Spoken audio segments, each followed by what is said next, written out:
This wasn't a date. It was a kidnapping, plain and simple.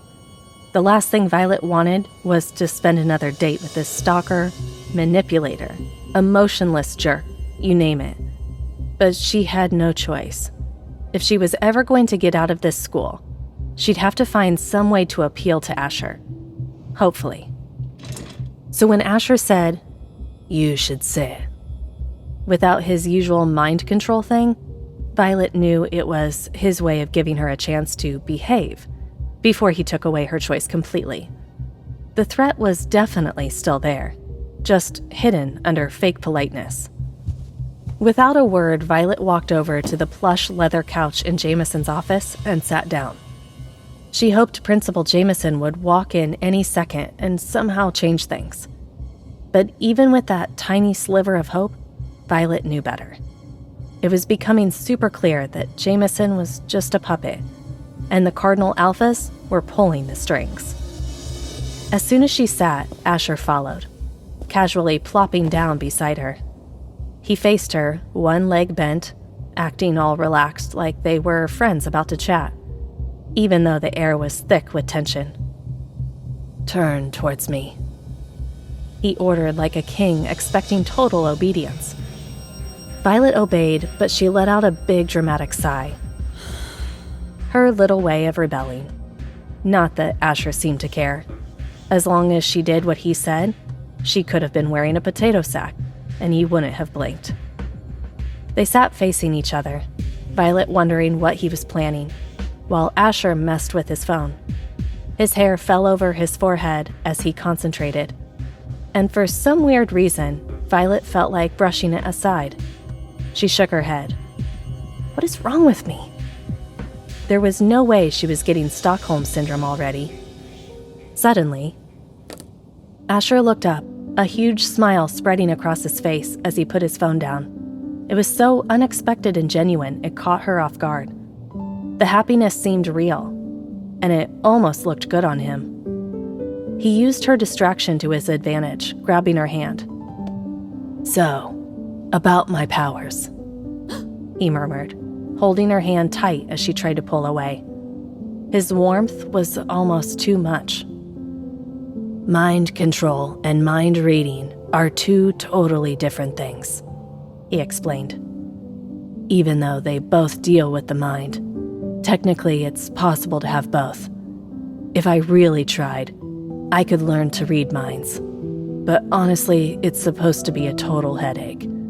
And I'd like to keep what little sanity I have left." Oh, great, Violet thought. He just admitted he's not all there.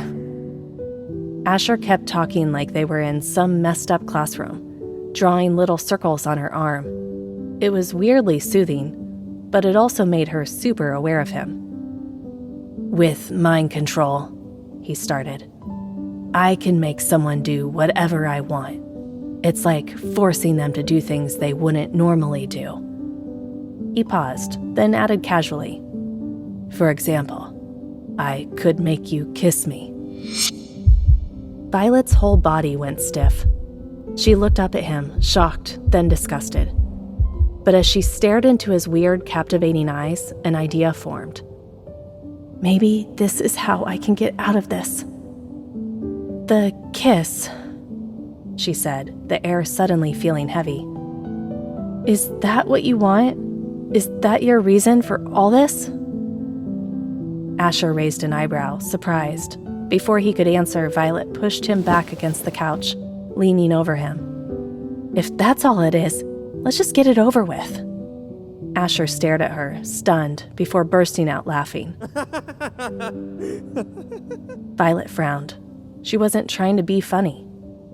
Then she felt his hand on her neck, his fingers brushing her lip, and she shivered. He stared at her lips, and her cheeks flushed. "If all I wanted was a kiss," Asher finally said, "I would have taken it already. And while I do like the fire in your eyes when we kiss, it won't be because you feel obligated. You won't look like you're doing me a favor. Your eyes will burn with passion, Violet, not defiance." Violet flinched, as if he'd slapped her, the force of his words hitting hard. She pulled back, letting Asher straighten up. He grinned, clearly feeling victorious. Without missing a beat, as if their intense moment had never happened, he reached for her hand again. Violet resisted, baring her teeth. Asher didn't back down, mirroring her expression with a low growl. That growl was a stark reminder that beneath Asher's human exterior lurked something primal. She hesitated, then reluctantly let him take her hand, again. "As I was saying," he continued, "I can give direct orders, subtly influence decisions, or totally override your choices." Violet shivered. The idea of him turning someone into a puppet was terrifying. She wondered how much he'd already messed with her mind. How many of her actions were actually his? Had he planted the idea of her coming to Lunaris Academy just to set up this twisted first date? No. Violet shook her head. She knew herself. She wouldn't willingly stay at this school after everything that had happened between them. This was her decision, not anyone's. However, Asher's voice cut through her thoughts. My ability depends on my willpower, my focus, and sometimes the emotional connection between me and my target. He trailed off, intertwining their fingers. It was a simple gesture, but Violet's heart raced for reasons she couldn't understand. If my target is strong-willed, they might resist, especially if they know what's happening. Asher explained, his voice almost teasing. But since you're basically a newborn, we'll be having lots of late-night dates, my purple queen. In other words, he was planning on invading her dreams. The thought was scary, but also strangely exciting. It wasn't every day a stalker hot guy invaded your dreams. No, it wasn't romantic at all. But Violet was still a girl, and the idea of a cute guy obsessed with her, even a slightly crazy one, was kind of thrilling. "Why me?" Violet whispered. She needed to understand. Her application had been creative, sure, but others must have caught his eye too. This time Violet didn't flinch when Asher ran his fingers through her hair. His touch was gentle, almost like a massage, and she nearly melted. She shouldn't be getting comfortable with Asher, the mind control psycho, but there was something vulnerable about the moment that drew her in. "Don't you get it?" Asher whispered, his eyes intense. "You're my rebellion." "What?" "My future," he corrected. "Our futures are all mapped out, but you, my chosen one, will be the wrench in the gears. You'll tear them all apart and, maybe then, rip out my bleeding heart. How poetic is that?" He laughed, the sound bordering on manic. Violet pulled away, uneasy. Almost immediately, the office door opened and Violet's heart leaped. Principal Jameson? But it wasn't. Instead, a young girl in a Lunaris Academy uniform entered, pushing a cart. "Alpha Asher," the girl said, bowing her head, waiting for instructions. "What's going on?" Violet frowned. Asher glanced at his watch, a slight frown creasing his forehead. "You might be late for your first class, but don't worry, I'll handle it. My purple queen needs to eat first." "What?" Violet blurted out, totally confused. Before she could wrap her head around it, the girl started setting out food on the small table in Principal Jameson's office. "All done, Asher," the girl chirped, practically beaming as if serving him was a huge deal. Asher barely glanced at her, just shooed her away with a wave of his hand. Then his intense eyes locked onto Violet. "Well, eat. You think I'd let you roam around campus starving after that breakfast fiasco?" Violet froze. He knew about that? While her first instinct was to refuse, her stomach grumbled. Okay, fine, she was hungry. Just this once, she'd let it slide. She looked down at the table and her jaw dropped. Goosebumps erupted all over her skin. The food was exactly what she ordered that morning, down to the last detail, even the drink. This was way beyond creepy. This was full-blown stalker territory. Violet scarfed down her food, not because it was amazing, but because she wanted to get away from Asher. He totally misread her, though. "My poor queen, you must be starving. Let me order more," he said, already grabbing his phone. "No," Violet blurted out. Asher raised an eyebrow, surprised. "No?" "I'm good. Seriously, any more and I'll puke," she said, which was true. Years of not having enough to eat had shrunk her stomach, and she was stuffed. Asher frowned. "You eat like a bird, little purple. Not enough. But don't worry, I'll fix that." A shiver ran down Violet's spine. Nope, not happening. She was already plotting her next escape. There was no way she was letting the psycho turn her into his purple queen. Violet forced herself to slow down, taking smaller bites, trying to look normal. Asher was busy with his phone, which gave her a second to breathe. She couldn't help but check him out, though. He looked surprisingly normal in his school uniform. Unlike Roman and Griffin, Asher's uniform was perfect, like something out of a magazine. She wondered if he was like a straight-A student, or was that just another act? Was anything about him real? Violet got so caught up in trying to figure him out that she barely noticed she was still eating. There was something about him, though, something that drew her in.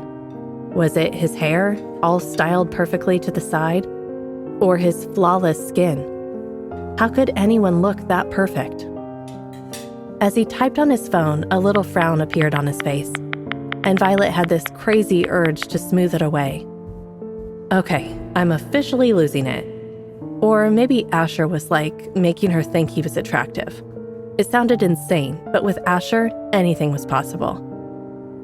Violet glanced up, and her eyes locked with his. She choked, food going down the wrong pipe. She started coughing like crazy, tears in her eyes. "Here," Asher said, shoving a glass of water at her. Violet didn't even hesitate, just chugged it until it was empty. Asher put the glass down and started rubbing her back. "You're okay. I got you," he murmured, his hands moving in soothing circles. Violet stopped coughing, but was frozen, staring at Asher. No one had ever said those words to her before. Even in this messed up situation, no one had ever taken care of her like this. Maybe Nancy had, but only when Violet was sick, and Nancy didn't want her to die. No one else had ever acted like she actually mattered. Violet was lost in the moment as Asher cupped her face with one hand, still rubbing her back with the other. His touch was softer now, almost seductive. Her breath caught in her throat.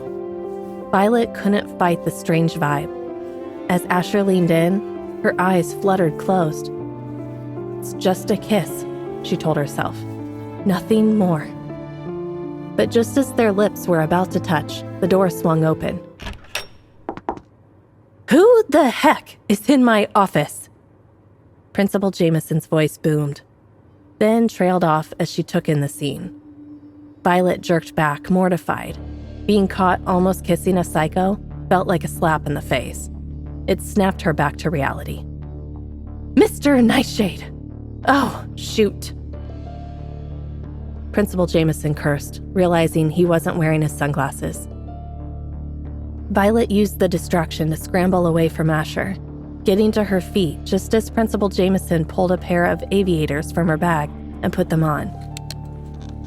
Violet couldn't help but wonder what the big deal was about looking into Asher's eyes. They were unusual, yeah, but that was it. She felt weirdly comfortable looking into those slitted, reptilian eyes. Unless Principal Jameson had secrets she didn't want Asher to uncover. Unlike Principal Jameson, Violet had no secrets, except her plans to escape tonight. Oh, Principal Jameson finally seemed to recognize her. Miss Purple. Even with her eyes hidden behind the shades, Violet could feel the judgment radiating from Principal Jameson. It wasn't surprising, considering her creative application. Violet grabbed her bag. I'm leaving for class. Asher stood up. I'll walk you. No, Violet blurted out, startling both Principal Jameson and Asher. She took a breath, forcing herself to speak calmly. I think you've done enough already. It wasn't a thank you. If Asher walked her to class, it would cause a total scene. She didn't want that kind of attention. Before coming to Principal Jameson's office, Violet had checked her ranking and was shocked to see she'd climbed to 18th place. If the people she'd bumped down were anything like Paige, she was in for a world of hurt. Even though it wasn't her fault, she didn't even want this. Who was pushing her up the ranks? Whoever it was, they were going to get a piece of her mind. For a second, it looked like Asher might ignore her, but surprisingly, he backed down. Thank goodness, Violet thought. She'd rather deal with Asher's obsession in private. It was already too much to handle. Principal Jameson, however, realized what Violet's leaving meant. She'd be alone with Asher. Oh, crap. She shot Violet a desperate look, silently begging her to stay. But Violet just grinned knowingly. Have a nice day, ma'am, she said and walked out. Principal Jameson gulped, turning back to Asher, who was now scowling. Just when he'd been getting somewhere with Violet, she had to barge in and ruin the moment. Hey amazing viewers, it's Voilette here. Thanks for sticking with us. By the time of the release of this video, only 7.3% of our viewers have joined the party by subscribing, and 92.7% of you might miss out on our next mind-blowing video. So what are you waiting for? Hit that subscribe button and join the exclusive club.